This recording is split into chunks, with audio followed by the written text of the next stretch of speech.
down the hammer and pick up the pencil. You're about to listen to the Savvy Radio Show. Learn from real-life real estate investors, experience revealed with the Savvy Landlord as your host. What's going on, Savvy investors? Let's do this. 3 weeks in a row. On fire. Hopefully you're on fire too. Today, yes, start your week off right. Battling negative people. Today's subject is strategies to deal with negative people. I found this on Hack Spirit. I don't even know how I came across it, but I know a lot of people deal with negative people, and some people just shut down. Some people just get angry or maybe even frustrated. So hopefully this quick down and dirty podcast will juice you up. Again, this was originally written. Now, what I'm about to say is not in here, but the guideline here is from Adrian Volnick on hackspirit.com. So first of all, it's pretty obvious. Limit interaction, number one. So, my mom at one time, before she came to know Christ, she was kind of a really negative person. Like everything was doomsday, everything was wrong, la-da-da-da-da. So you just have set limitations. So I would look at my phone. It would be 4:45. I'm like, boom, Mom, I got a 5 o'clock meeting. Let's get this on. So I knew. Or I was like, hey, I got to get off the phone. So I set a limitation, maybe 5 minutes, 10 minutes, whatever the case may be. Now, don't be running away from people. Just learn to deal with it so you can be a better person. Number two, avoid reacting emotionally. Here's the thing. I think in life, there's this, you can be overly emotional, basically take it personal, or just respond instead of reacting. That's number two. Don't get emotional. Don't be focused on what they're saying because they may be going through a hard time. And just recently I was hanging out with my daughter and I was like, hey, all of a sudden she's like started getting snapped at me. And I'm like, what? And because she was frustrated about how much homework she had. And I was like, well, it's only Saturday. But then she started listing stuff off and started getting more frustrated. And again, she was getting emotional. So my response, instead of reacting, is like, okay, I get it. I support you. Hey, look, I got homework to do too. Let me sit by you. And she popped right back off. Well, if I need you, I'll get back to you. Anyway, number three, what I normally do, I think in life, not only just with negative people in general, but focus on solutions. Number three, don't focus on the negative. And I wouldn't even use, we have a problem, or not, that there's a big situation going on. And I even try to avoid any kind of negativity words. We need to find a solution for the situation that we're in. I usually try not to say we have a problem. I usually say we have a situation. When you reframe it, then your mind can start working on the solution. That's number three.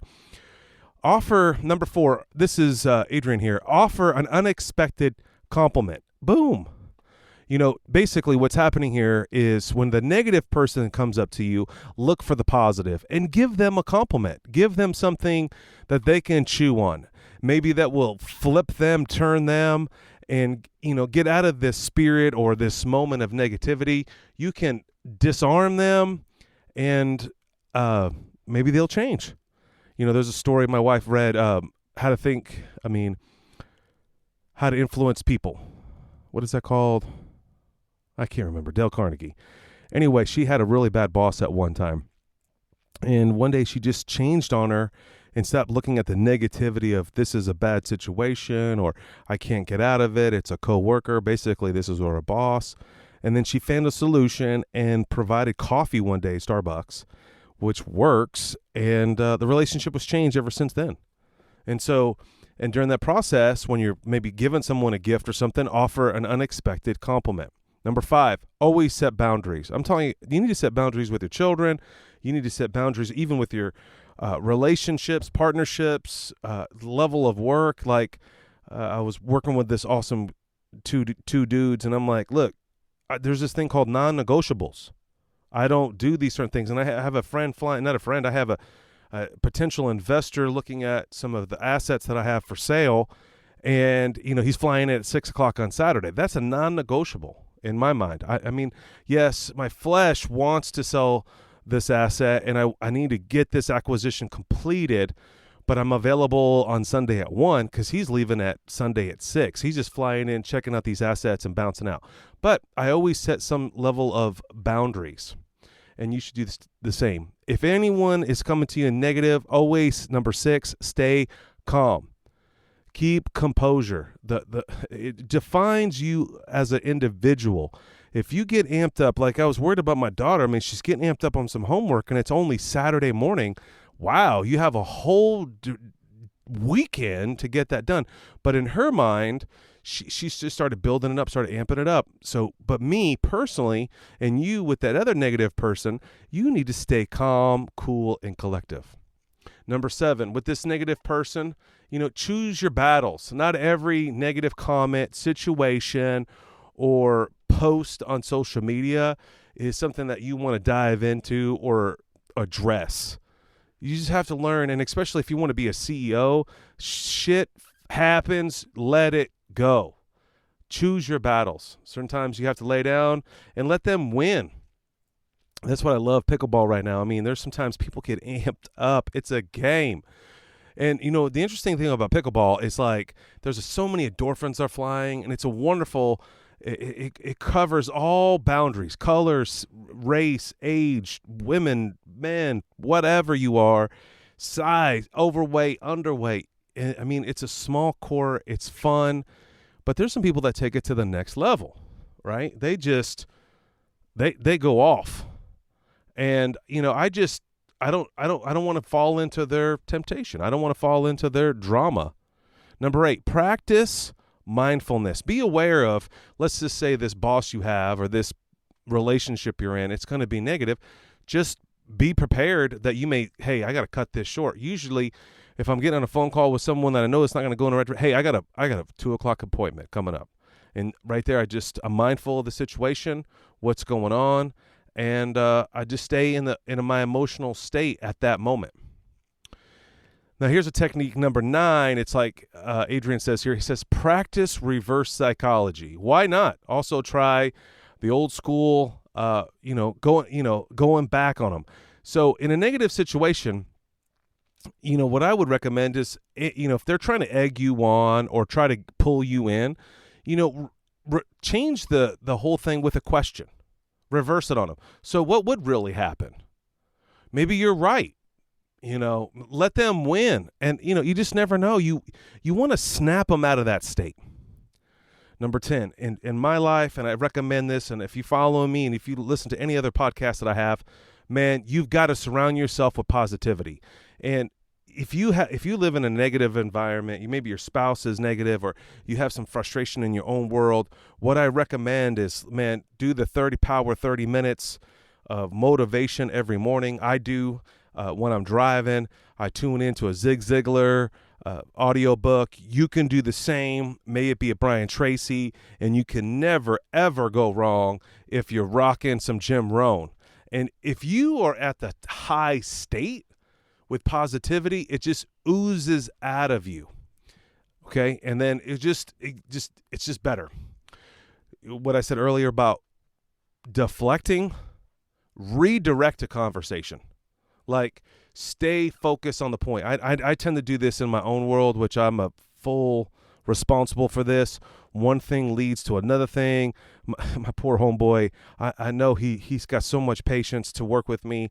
Is like, we're talking about this, and then it's like ADD, we're on this, and we're on that, and they may turn in negative. Not my homeboy that I hang out with, but if you are with a negative person, it starts becoming negative, redirect that conversation. It might even be as simple as, dang, look at this heat, whatever. And when someone's going through an episode and a negative person, sometimes you just need to offer support. And, a really good friend of mine is going through a divorce. And, I was like, I don't even want to know the details. But I do know one thing for sure. There's this biblical Bible story called Job. And, I went through this story a while back. And, his true friends, just sat side by side with that individual. Sometimes you just need to do that for somebody else. And what I mean by offering support is not necessarily chatting, running your mouth, talking about yourself. It might mean just sit there and listen and be a support. And each person receives support differently. Sometimes some friends that I have that I might have to get the ball rolling for them. Maybe I would start the cover letter, like they're getting sued, and I might start their timeline so we can prepare for the case. Whatever the case, that's support. You don't have to do the whole thing for them. You might just need to get them going, moving in the right direction. Man, I hopefully think this is fire by now, but I'm on number 13. We got a few left. Maintain perspective. I see this all the time, and especially if you're a CEO or you have employees or you're in the middle of a fire, whatever the case may be. Fire not physically, just emotionally, like things are just not going out the way you want them to go. Maintain perspective. I always look at, where did I come from? Man, I'm telling you, I'm living the dream.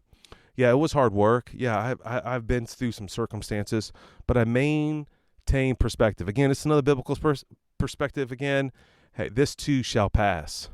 It's easy to say, even right now in my own little psycho world, I have some drama that it's out of my control. There's just things that you can only do so much. But I got to maintain perspective. I know this one thing that I talk to myself, it's like, man, if I can get through this, I can get through anything. The guy from Coca-Cola, the CEO, or look at his Bud Light drama, or all these attacks and social stuff, you just got to maintain perspective. I'm in this position for a specific reason.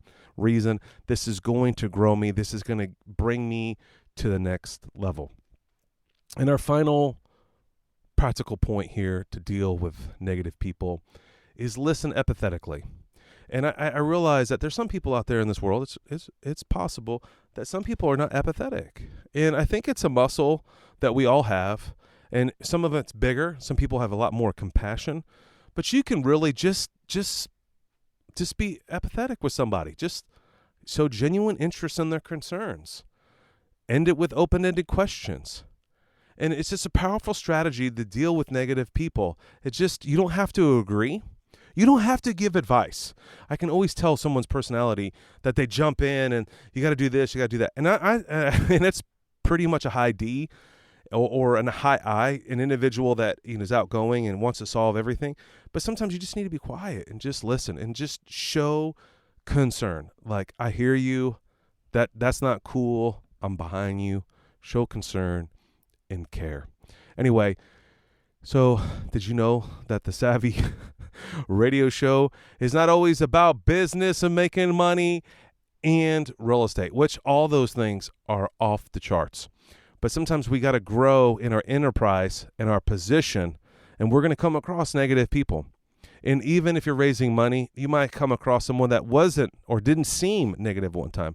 But hopefully these practical steps will help you arm yourself, your toolbox, your toolkit, your tool bag, whatever, so you can be the very best investor, human being on planet Earth. So let's go through them again. Number 1, limited interaction. You know what to do. Number 2, avoid reacting emotionally. 3, focus on the solution. Number 4, offer an unexpected compliment. Number 5, my fave, set boundaries. Ooh, even if you're married. Come on. 6, stay calm. 7, choose your battles. Not everything is to be won or lost, or you need to be involved. Number 8, practice a mindfulness. Be aware of the environment. What's going on? What's the situation at this moment?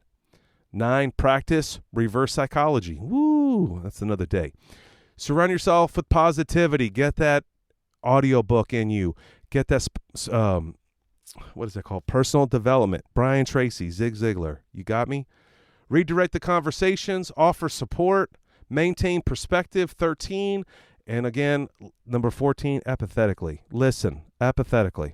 Anyway, this is your boy. That's right. Steve VanCauwenbergh, trying to get back to it, trying to crush it. If there's a subject, a question, or anything you need, hit me up at savvyinvestors.com. Thanks for listening to the Savvy Radio Show. Glide online and listen to our other motivating episodes at savvyradioshow.com. Connect on Twitter at LandlordBook and always be buying assets.